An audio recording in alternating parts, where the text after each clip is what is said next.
Hello everyone, welcome back to the channel. In today's video, I'll show you how to fix common WiseCut errors. So let's get started. First, open the WiseCut application on the desktop and make sure that you are logged in with your account.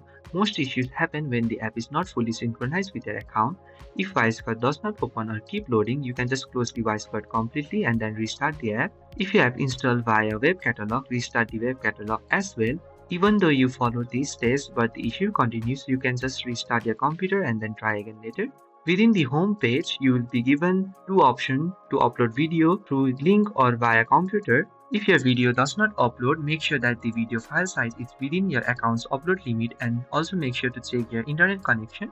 If you have uploaded the video through upload via link, make sure to upload the video again using the upload video. Also ensure that the video format is supported.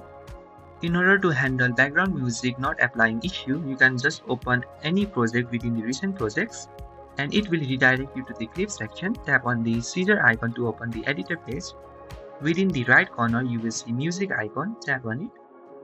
Make sure that the background music toggle is on and click on music track and wait a few seconds for it to load. Please do not close the music panel immediately so that it can apply. If it still doesn't work, you can just refresh the editor and then try again. For the subtitle issue, you can just tap on the subtitle icon. Within it, make sure that the subtitle toggle is on and wait for the subtitle to finish generating and then check the subtitles are enabled during the exports.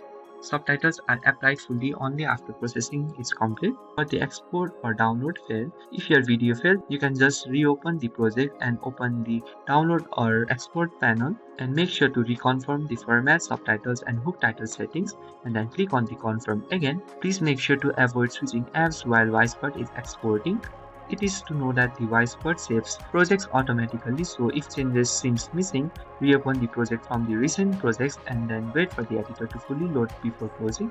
Closing the app too quickly may also delay synchronizing, and that's how you can fix most common WiseCut errors. So if you find this video helpful, please do not forget to like and subscribe to the channel. Thank you for watching and I will see you in the next video with more WiseCut tutorials.